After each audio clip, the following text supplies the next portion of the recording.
स्वागतम स्वागतम गृह मंत्री अमित शाह जी स्वागतम स्वागतम स्वागतम।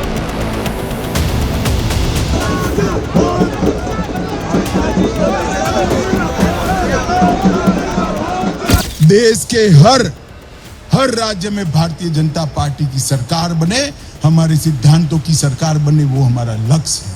मगर बंगाल उसमें सबसे ज्यादा महत्वपूर्ण है। कट मनी, सिंडिकेट, घुसपैठ, परिवारवाद, भ्रष्टाचार, और जहां पर रविंद्र संगीत सुनाई पड़ता था वहां बम धमाकों की गूंज सुनाई पड़ती है। लोकसभा चुनाव का बिगुल बजा, बिसात बिछी और बीजेपी ने बंगाल में अपने सियासी विस्तार की संभावनाओं को सान पर चढ़ा दिया। श्री राम। नंबर 2 की पार्टी ने नंबर 1 बनने की तरफ कदम बढ़ा दिए। आज 20 लोकसभा सदस्य भारतीय जनता पार्टी के मोदी जी के सदन में बैठते हैं। 0 से 77 होता है तो 77 से 2/3 की सरकार बनती है, और 2 से 18 बनता है तो 18 से 35 बनता है। ये बात दीदी को मालूम है।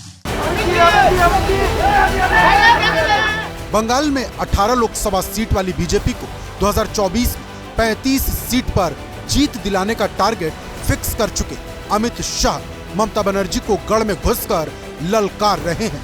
बारी बारी से वही मुद्दे उठा रहे हैं जो बीजेपी के लिए जीत की राह बनाते हैं और विरोधियों की टेंशन बढ़ाते हैं। दीदी कई बार हमारे शरणार्थी भाइयों को गुमराह कर रही कि सीए होगा नहीं होगा, कानून बनाकर रुक गए। आज मैं आप सबके सामने कहकर जाता हूं, सीए इस देश का कानून है, इसको कोई रोक नहीं सकता, सबको नागरिकता मिलने वाली है। बीजेपी के बंगाल के लिए कोर इश्यूज की जो लिस्ट तैयार हुई है उसमें सीएए सबसे ऊपर वाली चंद लाइनों में शामिल है। बीजेपी को पता है कि अगर ये दांव चल गया तो अब की बार 400 पार का मिशन आसानी से पूरा हो सकता है। इसलिए अमित शाह जब भी बंगाल पहुंचते हैं सीएए का मुद्दा जरूर उठाते हैं। हाल ही में 5 राज्यों में वोटिंग खत्म होते ही 29 नवंबर को अमित शाह ने कोलकाता में रैली की थी और मंच से सीएए का मुद्दा उठाया था। 26 दिसंबर यानी कल भी अमित शाह कोलकाता में थे। उन्होंने इस बार भी मंच से ये मुद्दा बुलंद किया।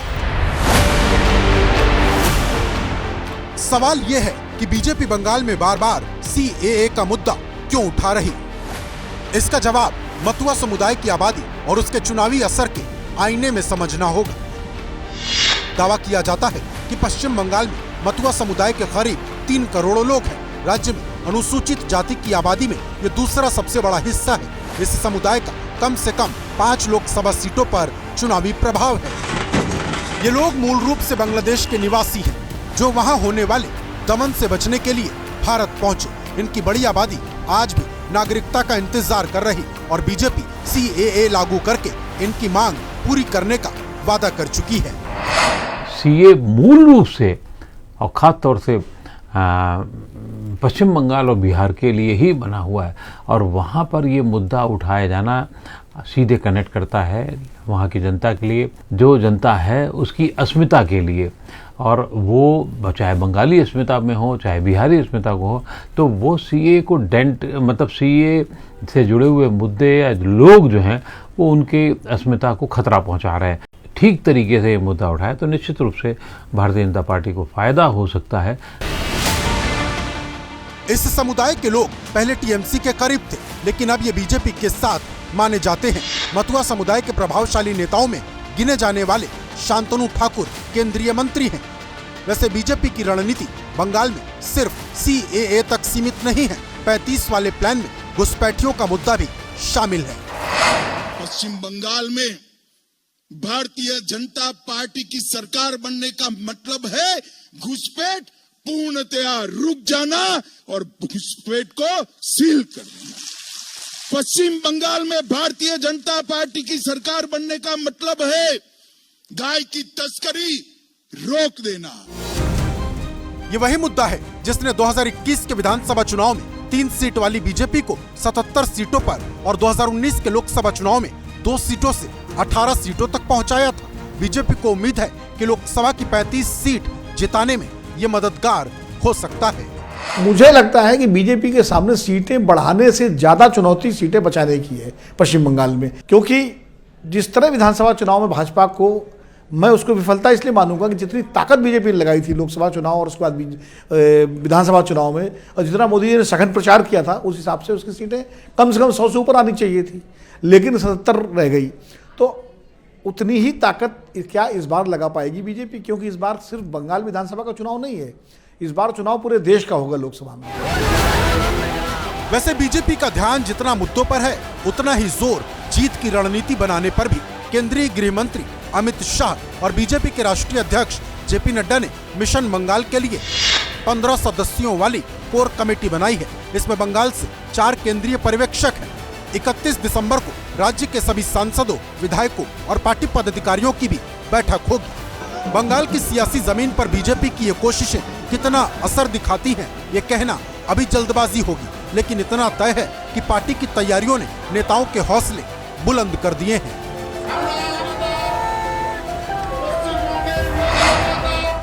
उन दोनों का आने के बाद हम लोग का सेल्फ कॉन्फिडेंस भी बहुत बढ़ गया है, और हम लोग चाहते हैं कि ये हम लोग जिला जिला में, मंडल मंडल में, बूथ बूथ में ये आत्मविश्वास बढ़े। जो करप्शन टीएमसी ने इतना दिनों से किया है, इतना सालों से किया है, जनता के पास लेके जाएंगे। इस काम में सबसे ज्यादा मददगार होंगे बीजेपी के सोशल मीडिया वॉरियर, जिन्हें बीजेपी पहले भी आजमाती रही है।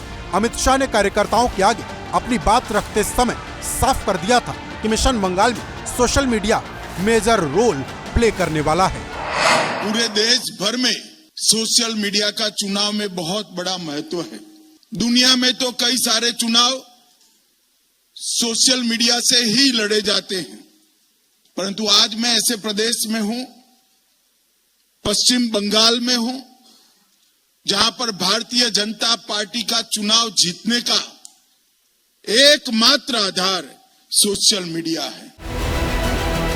बीजेपी के लिए बंगाल उम्मीदों की वो जमीन है जहां से मिलने वाली बढ़त उसके लिए अब की बार 400 पार का सपना साकार करने में बड़ी मददगार हो सकती है।